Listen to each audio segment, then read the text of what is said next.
안녕하십니까, 이진우입니다. 부동산이나 미술품 같은 실물 자산을 그 조각으로 내서 거래할 수 있는 형태로 바꿔서 거래하는 이른바 조각 투자라는 게 있죠. 이런 게 본질적으로 보면 증권과 크게 다르지 않다고 하는데, 정부가 이걸 증권형 토큰이라고 규정을 하고 법의 테두리 안에서 관리하기로 했습니다. 그러니까 앞으로 이런 것들은 각자 거래하면 안 되고 정부가 관리하는 거래소를 통해서만 거래를 해야 한다는 건데요. 구체적으로 뭐가 좀 달라지는지 오늘은 이 얘기를 좀 자세하게 들어보겠습니다. 간편결제 서비스 중에 하나인 애플페이가 이르면 다음 달에 우리나라에 들어올 예정입니다. 애플페이가 서비스를 시작하면 이게 간편결제 업계에 또 지각 변동을 일으킬지, 아니면 요란하기만 한 찻잔 속 태풍에 그칠지, 이게 관심인데 이 얘기도 좀 들어보겠고요. 지난주 월요일에 특례 보금자리론이라는 상품이 출시가 됐는데 생각보다 신청한 분들이 많았습니다. 그런데 이 상품은 인기가 높으면 높을수록 한시적으로만 운영될 가능성이 높은 그런 구조가 좀 있어서 그렇다는데 무슨 얘기인지 이것도 좀 들어보죠. 2월 6일 월요일 손에 잡히는 경제 바로 시작합니다. 월요일 아침이지만 상큼하게 경제 뉴스들 정리해 보겠습니다. MBC 양효걸 기자, 손에 잡히는 경제 박세훈 작가, 그리고 월요일의 목소리 안승찬 기자, 이렇게 세 분과 함께합니다. 어서 오세요. 안녕하세요. 자, 양효걸 기자님, 네. 이 예술 작품이나 뭐 심지어는 소고기, 건물 이런 거를 쪼개서 거래하기도 하고, 네. 혹은 뭐 음악의 저작권을 또 거래하기도 하고, 뭐 네. 이런저런 것들이 다양한 형태가 많았는데, 이런 걸 앞으로는 주식 같은 것으로 보고 나라가 관리하겠다, 뭐 이런 입장이라면서요? 네, 일단 제도권 안으로 이제 편입을 시키는 건데 조각 투자로 많이 알려져 있죠. 뭐 부동산, 미술품, 뭐 저작권, 이게 유무형의 실물 자산을 바탕으로 발행한 이 디지털 자산을 증권의 일종인 토큰 증권으로 부르고 관리해 나가기로 했습니다. 그동안 이 부분이 규제 사각지대에 있었다는 건데 실물을 근거로 발행했는데 형태는 코인이었던 겁니다. 예를 보면 이제 상장을 한 기업이 주식을 발행해서 팔면 어디에서 관리를 합니까? 일단 증권거래소에서 관리를 하죠. 예. 게다가 주식으로 시세 조작을 하면 자본시장법으로 처벌을 받습니다. 그런데 반대로 가상자산 거래소에서 코인을 발행하면 어떻습니까? 이 거래소에서 사고 팔죠. 이건 디지털 자산이니까 지금은 법이 없는데 입법 예정인 디지털 자산 기본법으로 앞으로 이제 규율을 한다는 겁니다. 그러니까 세상 모든 거래 대상은 주식 아니면 코인, 네. 뭐 이었는데, 네. 예. 근데 변종들이 나타나기 시작한 겁니다. 실물인 부동산이나 미술품 소유권을 잘게 쪼개서 코인으로 발행하면 이거는 어디에 속하는 거야? 이런 혼란이 왔던 거죠. 성격은 주식인데 생긴 건 코인이네요. 네, 그렇죠. 한쪽 다리는 실물 자산 근거로 한 증권 쪽에 걸쳐 있는데 다른 한쪽은 코인에 걸쳐 있으니까 헷갈리기 시작한 겁니다. 그러니까 지금도 음원 저작권으로부터 벌어들인 수익을 잘게 쪼개서 나눠 갖는 뮤직하우라든지 부동산 소유권 쪽엔 카사 같은 이제 조각 투자 회사들이 막 생겨나니까 금융당국에서 이제 혼란이 온 거죠. 야, 이거 내용은 완전 증권인데 외형상으로는 코인이고 이거 어떻게 관리해야 되는 거야? 이렇게 된 건데, 증권이고 코인이고 다 나라가 관리한다, 나라가 네. 규제한다라고 했으면 당신들도 이리 와봐 할 수 있었는데, 네. 묘하게도 증권은 나라가 금감원이 관리하는데 네. 코인은 우리가 안 해. 뭐 이런 네. 쪽으로 되다 보니까 네. 금감원이 이리 좀 오바세요. 그러면 저희 코인인데요, 왜 부르세요? 이랬다는 거죠. 네. 그래서 이제 이런 것들을 판단을 좀 해줄 필요가 있었는데, 그래서 이런 걸 포함해서 토큰 증권이라는 이제 새로운 영역을 만들어낸 겁니다.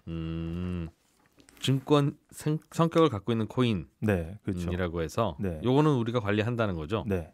일단 증권은 뭐 자본시장법에 따라서 발행을 해야 되고 예. 암호화폐는 이런 절차를 거치지 않는데, 이 가상자산 거래소를 통해서 암호화폐를 발행해서 거래하는데 이 토큰 증권이라는 증권 형태가 생겼기 때문에 지금 거래되고 있는 암호화폐 중에서 증권성이 있는 거는 가상자산 거래소에서 뺀다. 그러니까 거래가 금지된다는 겁니다. 이 비트코인처럼 실물자산 가치하고 상관이 없는 암호화폐는 계속 거래가 되는 거고요. 그러면은 그럼 증권성은 뭐냐? 뭐가 증권이냐 했을 때 정말 여러 가지 형태가 있는데, 그러니까 지금 코인 거래소에서 거래되는 수많은 코인 중에 네. 증권성이라고 하는 성격이 있는 건 이제부터는 상장 폐지다. 상장 폐지입니다. 예. 거래가 금지되는 겁니다. 이거는 아까 조금 전에 얘기했던 나라가 관리하는 어딘가에 와서 하든가, 자본시장법으로 아예 이제 규율을 하겠다는 거죠. 예. 예. 거기서 빼가지고 제도권으로 들어오겠다는 건데, 일단 증권성이 있는 코인이라는 게 뭐예요? 일단 증권성이 가장 핵심은 계약 관계가 있느냐 없느냐인데, 쉽게 이야기해서 투자자가 그냥 돈 넣고 돈 먹기 하는 게 아니라 그 사업 운영에 대한 지분이 생긴다든지 성과에 따라서 배당을 받는다든지 하면 이건 지분증권이고요. 네. 게다가 일정한 기간 후에 내가 투자금 돌려줄게 이렇게 하고 상환을 약속하면 채무증권이 됩니다. 만약에 코인을 발행한 사람이 야 우리가 이런 사업 하고 있는데 이게 성공하면 대박이야 하면서 코인을 발행했다면 이건 그냥 코인이 아니라 투자계약 증권, 즉 금융상품을 판 거나 마찬가지라는 겁니다. 그러니까 예를 들어서 이진우의 손에 잡히는 경제라는 프로그램을 가지고 예. 코인 10,000개를 발행해서 팔았다고 생각해보면요. 프로그램이 잘 되면 코인 가치가 올라갈 거 아닙니까? 그럼 이거는 단순 코인으로 보기는 어렵다는 겁니다. 만약 그 코인 보유자들에게 손경제가 버는 돈을 배당해주거나 하는 계약이 있었다면, 네, 맞습니다. 그러니까 손경제라는 프로젝트에 보고 투자를 한 거지 네. 이거는 일종의 투자 약속이다. 그럼 증권으로 봐야 된다는 거고요.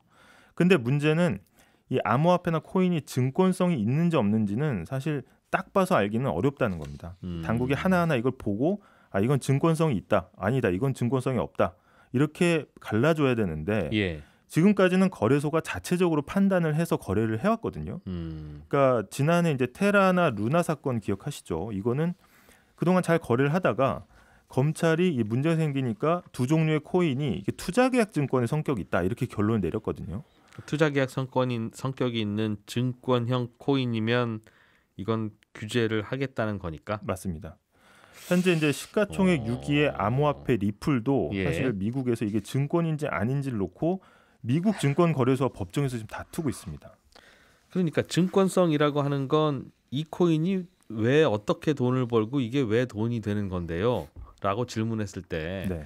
이 코인은요 이런 사업을 기반으로 해서 이 사업이 잘 되면 이 코인도 같이 잘 되는 이런 누가 봐도 명백한 이런 인과관계 구조가 있는 겁니다. 네. 그러니까 이 코인은 이렇게 되면 오르고 이렇게 되면 내립니다라는 인과관계가 있으면 네. 그렇게 설명이 되면 증권성 코인이고 네, 맞습니다. 그건 규제를 받고 네. 이 코인은 왜 오르는데요라고 하면 저도 잘 모르겠어요. 네. 그거 무슨 뭐 도지 뭐라고 그냥 아무가 대충 만들었다는데 그냥 사람들이 사면 오르고 팔면 내려요. 맞습니다. 뭐 네. 깊게 신경 쓰지 마세요. 네. 라고 하는 코인은 이건 그냥 코인이니까 암호화폐 거래소에서 거래를 해라. 네, 맞습니다. 이건 우리가 규제 안 하겠다. 네. 이건 이제 다른 법으로 규제를 한다는 거죠. 아직 입법 예정인데 디지털 기본 자산법으로 디지털 자산 기본법으로 이제 규율을 한다는 거고 일단 뭐 쉽게 생각하면은 실물 자산 유무형의 실물 자산에 근거를 했느냐가 일단 계속 차이점이 되겠습니다. 어찌 보면 코인 시장에서는 그냥 우리는 헛개비 코인이에요. 아무 근거가 없어요라는 코인보다는 네. 말씀하신 대로 실물 자산에 근거를 두고 어떤 비즈니스나 프로젝트와 연관이 돼서 네. 그 프로젝트가 잘 돼서 돈을 벌면 코인 소유자도 돈을 버는 이런 인과관계가 있는 게 오히려 제정신인 코인일 가능성이 높은데 네. 그런 거는 먼저 너희들 잘못이야 이리 와 따로 규제해야 돼라고 하고 있고 네. 아무것도 모르겠어요. 그냥 오르면 사면 오르고 팔면 내리는 거지. 이것도 뒤에서 누가 뭐 어떤 건지 아무도 몰라요. 하는 네. 코인들은 오히려 그건 그냥 계속 거래하세요가 되면 네. 이건 규제를 받아야 될 게 먼저 오히려 규제 차익을 누리고 네. 그래도 좀 우리는 뭐 좀 열심히 만들었어요 하는 게 규제를 당하는 문제는 있을 것 네, 같은데. 그렇게 생각하실 수도 있는데 일단 기본적으로 그 코인 자체가 예를 들어서 만약에 안 좋아졌을 경우에 그러면 그거를 투자자들 보호를 어떻게 할 것이냐. 그러면 실물 자산에 근거한 코인은 제도권으로 넣어서 그 자산에 대한 소유권이나 이런 것들을 예탁을 해놨다가 나중에 이 망가졌을 때 분배를 하거나 이런 이제 조치가 가능한데 기존의 어떤 투자 코인들은 마치 어떻게 보면 대박을 치면 코인까지 대박을 칠 것처럼 얘기를 하면서 뜯어보면 루나나 테라처럼 나는 그냥 그 코인을 발행한 건데 이렇게 이제 빠져나갈 구멍이 많다는 거죠. 그래서 주식의 성격이 있으면 네. 주식으로 와라 그런 얘기군요. 맞습니다. 그래서 가장 크게 이걸 이제 개편한 이유가 이제 투자자 보호입니다. 그래서 일단 토큰 증권은 암호화폐와는 다르게 계약 관계로 맺어진 발행자가 분명히 존재하거든요. 그래서 예. 책임 소재가 명확한 거고요. 그래서 자본시장법으로 통제가 되니까 투자자 보호 장치가 일단 동일하게 작동이 됩니다. 게다가 일단은 가장 좋은 점은 법상으로 거의 모든 자산은 이제 잘게 쪼개서 예. 이제 증권으로 발행이 가능하기 때문에 일반인이 사실 대형 선박이나 뭐 상업용 빌딩이라든지 이런데 사실 뭐 명품백이나 한우 이런 것들을 조각 투자하기가 굉장히 어렵잖아요. 근데 네. 지금은 이제 거래도 활성화되고 이렇게 앞으로는 그렇게 할 만들면 거다. 시장도 커질 거다. 그래서 예를 들어서 뭐 100만 원짜리 미술품이 지금 뭐 100만 원에 거래가 된다고 하면 앞으로 뭐 1원짜리 토큰 증권 100만 주 발행해 가지고 1원 단위로 사고 팔면 굉장히 거래가 좀 활성화될 거다 이런 얘기인 거거든요. 그래서 자산 가치도 좀 더 명확하게 평가를 받을 수 있고 황금성도 좋아질 거다 이렇게 시장을 내다보고 있습니다. 예. 그런데 그 형식을 지금처럼 증권거래소가 발행한 주식의 형태가 아니라 토큰의 형태로. 네, 맞습니다. 그렇군요. 그럼 앞으로는 뭐 다양한 자산이 이른바 코인화돼서 거래된다는 뜻이네요. 맞습니다. 그래서 실제로는. 어떤 자산이든지 잘게 쪼개서 거래가 이제 가능해질 거다라는 겁니다. 그러면 이제 비상장 회사 주식 같은 것도 주식 발행으로 안 하고 우리는 토큰으로 할랍니다. 네. 라고 해도 뭐 그러세요?라고 할 수 있는 거고. 그렇죠. 이제 그게 이제 IPO라고 기업 상장, 이제 기업 공개 및 상장인데 예. 이거는 이제 그거에 빗대서 이제 STO, 그러니까 이 토큰 증권 발행의 형태도 어떻게 보면 이제 상장의 형태가 될 수 있는 겁니다. 그렇군요. 이게 블록체인 기술을 이용한다고 하니까 이게 실제로는 중앙에서 뭔가 통제하는 사람 없이도 알아서도 거래될 수 있는 그런 구조라서 네. 증권사들은 좀 중간에서 끼어서 뭐 할 게 없는 상황이 될 수도 있고. 아닙니다. 이제 이게 어떻게 보면 자기들이 일정 자본금과 인력 구조를 갖추면 발행이 가능한데 예. 거기에 미치지 못하는 경우에는 그냥 증권사의 플랫폼을 이용할 수 있거든요. 그렇게 따지면 증권사들은 이 플랫폼 시장을 선점하면 막대한 이득을 얻을 것으로 보고 있습니다. 그러니까 내가 예를 들면 비상장 스타트업인데 네. 어느 정도 규모가 되면 내 네. 주식은 내가 알아서 거래시킬 수 있고 네. 어느 정도 상장이 가능한 거고요. 예. 규모가 안 되면 그거는 증권사들이 모아서 한다. 네, 증권사 통해서 하는 방법도 있는 겁니다. 증권사 입장에서는 시장이 커질 수도 있고 네. 뭐 작아질 수도 있고. 네, 맞습니다. 예를 들면 삼성전자 같은 회사가 저희도 그냥 토큰으로 할랍니다. 주식으로 안 하고. 네. 라고 하면서 내려가면 삼성전자에 얼마든지 규모가 되니까 혼자 할 수 그렇죠. 있는 거 아니겠어요? 네. 지금은 어떻게 보면 이제 스타트업이라든지 아니면은 이런 새로운 자산에 대한 수요가 그렇군요. 있기 때문에 예. 알겠습니다. 그런 새로운 규정과 규제를 만들겠다는 거. 자, 박 작가님, 네. 지난주 월요일부터 특례 보금자리 론이라고 하는 대출 상품, 나라가 네. 만든 대출 상품이 판매되기 시작했는데 이게 생각보다 신청하는 분이 많은가 봐요. 한 일주일 정도 됐는데 신청 금액이 7조 원을 넘었거든요. 예. 처음에 나왔을 때는 금리가 시중은행보다는 조금 많이 낮진 않다. 이런 비난이 좀 있어가지고 생각보다 안 팔릴 거라고 예상들이 됐었는데 예. 생각보다 지금 대출 신청이 많이 되고 있는 거고요. 그래도 이게 제일 싸니까.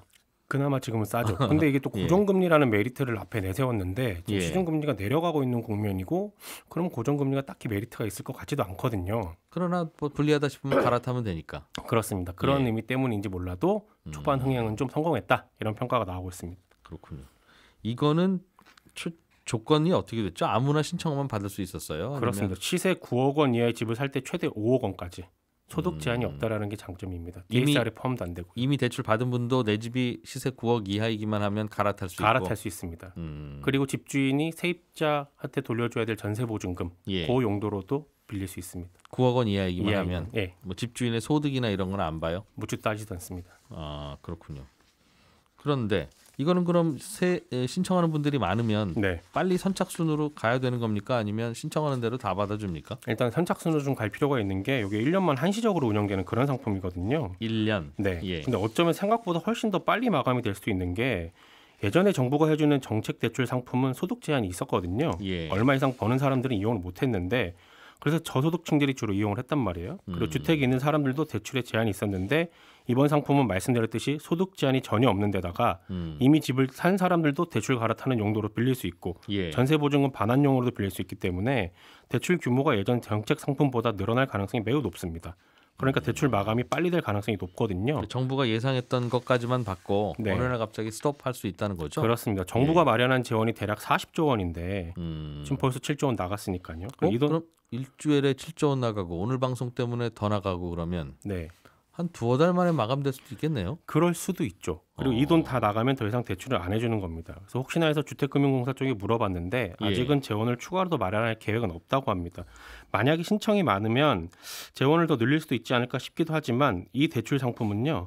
정부의 어떤 부담이 매우 커질 수밖에 없는 구조로 되어 있기 때문에 정부가 같이 돈 태우는 거예요? 그렇습니다. 무슨 얘기냐면요. 예. 이 대출 상품에 들어가는 돈을 정부가 어떻게 마련을 하냐. 연기금이나 보험사 같은 기관 투자자들한테 정부가 고정금리 채권을 발행을 합니다. 예. 쉽게 말해서 장기간 고정금리를 제공하기로 약속하고 그렇게 모은 돈으로 대출 신청한 사람들한테 장기간으로 또 고정금리로 빌려주는 거거든요. 예. 그리고 대출에 간 사람들이 매달 내는 이자로 기관 투자자들한테 줄 채권 이자를 마련하는 그런 구조로 되어 있습니다. 그러니까 대출 받아간 소비자들한테 이자 받아서 네. 그 정부가 발행한 채권 사간 이른바 연기금이나 기관들한테 주고 네. 중간에서 그냥 서로 중개만 하는 거군요, 정부는. 그렇게 되는 거죠. 근데 정부가 돈 나갈 일이 뭐가 있다고? 그런데 만약에 예. 앞으로 시중금리가 빠르게 내려가면요. 예. 이 대출을 중도에 상환하는 소비자들이 생길 겁니다. 그러겠죠? 왜냐하면 이 상품은 4% 초중반의 고정금리로 되어 있기 때문에 시중금리가 내려가면 갈아타는 게 유리하니까요. 그렇겠죠? 게다가 은행으로 갈아탈 때 중도 상환 수수료가 없습니다. 음흠. 그렇게 되면 그러니까 이 상품을 대출해 간 사람들이 시중은행으로 갈아타기 시작하고 그 수가 많으면 많을수록 정부가 기관 투자자한테 약속한 고금리 고정이자는 정부가 부담을 해야 되는 겁니다. 아, 연기금한테 판 채권은 무슨 일이 있어도 고정금리를 매달 따박따박 줘야 되는데 네. 그 돈이 이 돈 빌려간 소비자들로부터 나와야 되는데 안 나올 수 있는 거죠. 아, 소비자들이 어느 날 저 그냥 시중은행으로 갈아탈래요. 그동안 네. 고마웠어요. 안녕. 그러면 네. 이 이자는 어디서 받아서 주지? 그렇게 되는 하는 겁니다. 고민이 생긴다. 그렇죠. 그래서 이 대출을 소비자들이 많이 받아갈수록 그리고 시중금리가 빠르게 떨어질수록 정부의 부담은 커질 수밖에 없는 그런 구조로 되어 있습니다. 그런 구조라서. 네. 그러니까 이거는 그래서 그냥 다 원하시는 대로 다 신청해 드릴게요. 정부가 뭐 특별하게 그냥 하는 건 없고 중개만 하는 거니까 뭐 좀 정부가 일만 하면 됩니다. 그게 아니라는 거죠. 그렇습니다. 알겠습니다. 필요하신 분들은 빨리 갈아타셔야 되는데 빨리 받으셔야 되는데 네. 필요하신 분들이라는 게 이게 집 살 때 필요한 거라서 그렇죠. 저는 올해 가을이나 한번 살라고 했는데요라고 하는 분들은 그때 가면 이거 없을지도 늦을 수도 모르겠어요. 있습니다. 네. 알겠습니다. 자, 안승찬 기자님이 갖고 오신 소식, 예. 애플페이가 국내에 상륙한다, 안 한다 말들이 있었는데 진짜 시작되는 모양입니다.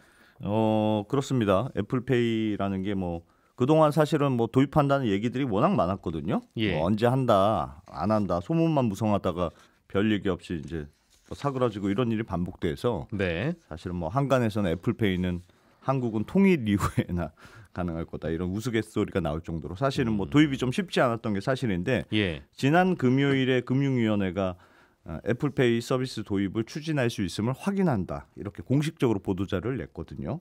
애플페이 그게 무슨 말입니까? 서비스가 도입되면 되는 거지 도입을 추진할 수 있음을 확인한다는 게 무슨 뜻이에요? 그동안 이런저런 법적인 문제 뭐 이런 문제들이 있었는데 그거에 대해서 제가 지금 설명을 드릴까 하는데 애플페이라는 게 뭐예요? 애플페이가 그러니까 뭐 우리나라는 서비스가 안 되니까 조금 이해가 어려웠을 수도 있는데 전 세계 예를 들면 1위 사업자는 당연히 비자 카드이고요. 죄송합니다. 신용카드 회사 중에 그렇습니다. 예. 그 다음이 2위 결제 사업자가 마스터카드 이런 데가 아니고 애플페이거든요. 애플 아이폰에서 이제 사용하는 간편 결제인데 예. 이게 지금 2021년에 전 세계 2위로 올라선 이후에 엄청난 속도로 좀 성장하고 있고 전 세계 사용자가 70개국 5억 명이 넘게 사용하고 있습니다. 어떻게 쓰는 건데요, 애플페이는? 그러니까 애플페이를 예. 이렇게 뭐 지문이나 홍채나 뭐 이런 얼굴이나 이렇게 인식한 다음에 딱 대기만 하면 애플 휴대폰을 그렇습니다. 애플 아이폰을 네, 결제하면 원래 카드를 이렇게 대서 긁어야 되잖아요. 아니면 꼽거나 하는데 애플 휴대폰을 신용카드 대신 애플 휴대폰을 쓴다. 대면 결제가 이루어지는 그런 건데 우리나라 삼성페이하고 비슷합니다. 비슷합니다. 근데 삼성페이는 되고 애플페이가 안 됐던 이유가 애플페이는 NFC라는 기술을 사용하는 점이 좀 다른데 NFC가 뭐냐면 영어로 Near Field Communication입니다. 그러니까 Near Field니까 말 그대로 근거리 통신을 이용한 기술인데 한 10cm 이내로 아주 가까이 다가가면 정보가 교환되는 그런 통신 방식이에요. 버스카드. 그렇습니다. 근데 이게 얼핏 듣기에는 불편할 것 같아도 통신 거리가 워낙 짧기 때문에 해킹이 어렵다는 장점이 있거든요. 왜냐하면 누가 해킹하려면 해커도 10cm 이내로 가까이 다가와야 될 거 아니겠습니까? 그러면 나 말고 누가 다른 사람이 되고 있으면 넌 뭐니? 이렇게 딱 보이니까. 삼성페이는 폰을 가지고 저 단말기 근처로 가서 막 이리저리 문지르고 그래야 되는데 애플페이는 근처에 가까우면 버스카드나 지하철카드 되듯이 띠릭 이렇게 결제되는 모양이에요. 그런 건 아닌데 삼성페이는 뭐냐 삼성페이도 NFC 기능으로 사용할 수 있지만 삼성페이의 다른 점은 기존에 왜 우리가 지금 쓰는 방식은 마그네틱 선을 이용한 결제 방식, 이걸 MST라 방식이라고 하는데 요거와 동시에 사용할 수 있는 기술 특허를 가지고 있습니다. 그러니까 삼성페이도 NFC 단말기가 있는 데는 띡 되면 되는 거고 이런 방식으로 그런 단말기가 없더라도 NFC 단말기가 없더라도 기존에 있는 긁는 단말기도 가까이 가면 자기장을 일으켜서 똑같이 결제할 수 있도록 돼 있는데 네. 애플페이는 NFC 단말기에서만 쓸 수 있도록 돼 있으니까 그러면 가게 사장님들이 이 NFC 단말기를 쭉 깔아놔야지만 쓸 수 있다는 뜻이잖아요. 그런데 우리나라는 이 NFC 단말기가 전체 보급량의 한 10%도 안 될 정도로 굉장히 미미합니다. 왜냐하면 우리나라는 정말 신용카드 사용률이 높은 나라잖아요. 그러니까 네. 다들 뭐 까만색 마그네틱 이렇게 긁어서 하는 방식에 너무 익숙해 있고 예전에 이게 또 보안에 문제가 있다고 해서 야 그럼 이것만 쓰지 말고 IC 칩을 꼭 카드에 달아라. 네. 그래서 지금 꼽는 방식을 좀 많이 쓰잖아요. IC 칩 꽂죠. 그렇습니다. 그러니까 지금 웬만한 데는 다 긁는 방식이거나 IC 칩을 꼽는 방식으로 사용하고 있어서 NFC용 별도의 결제 단말기를 가질 필요가 없는 거예요. 이게 또 바꾸려면 한 15만 원, 20만 원 이렇게 또 추가로 드니까 가게 사장님들이 그렇습니다. 지금도 NFC 뭐 단말기를 갖다 놔야 된다. 크게 불편할 거 없고 삼성페이도 어차피 되는데 굳이 뭐 바꿔야 되느냐 하고 이제 다들 안 깔아놓는 분위기가 되니까 애플페이가 이제 들어올 만한 환경이 잘 안 돼 있었던 거죠. 그동안 법적 규제나 이런 건 없었고 법적 규제도 사실 뭐 몇 가지가 있었는데 대부분이 뭐 풀렸습니다. 그래서 금융위원회는 이걸 추진해도 된다. 그렇게 발표한 거군요. 그렇습니다. 그러면 비즈니스적으로는 들어올 수는 있는데 말씀하신 대로 가게 사장님들이 한 15만 원 되는 그런 걸 만들어야 되는데 그렇군요. 뭐가 관건이에요, 그럼? 그런데 이제 문제는 말씀드렸다시피 NFC 단말기를 쭉 깔아야 되는데 이걸 깔려면 사실은 제일 간편한 게 이번에 들어오려는 사업자가 현대카드라는 회사인데 간단한 방법은 내가 이제 설비 투자한다고 생각하고 NFC 단말기를 점포에 그냥 깔아주면 되잖아요. 현대카드가? 그렇습니다. 돈 주고. 그런데 이게 쉽지가 않은 게 우리나라 여신 전문 금융망법에는 신용카드와 관련된 거래에 대해서는 부당한 대가를 받거나 요구하면 안 된다. 이건 리베이트다. 이렇게 엄격하게 금지하고 있습니다. 그래서 단말기를 공짜로 나눠주려고 해도 나눠줄 수가 없었던 게 사실인데 근데 정부에서 유일하게 이 리베이트를 보지 않는 예외 조항을 하나 만들어 놓은 게 있거든요. 그게 뭐냐면 알겠습니다. 새로운 신기술이 나왔을 때는 뭐 오늘 예외로 한다. 들어야 되겠네요. 네, 고맙습니다. 양효걸 기자, 안승찬 기자, 박세훈 작가 세 분과 함께했고요. 저는 내일 아침 8시 30분에 다시 돌아오겠습니다. 이진우였습니다. 고맙습니다.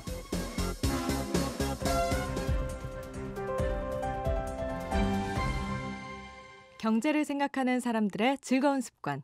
이진우의 손에 잡히는 경제.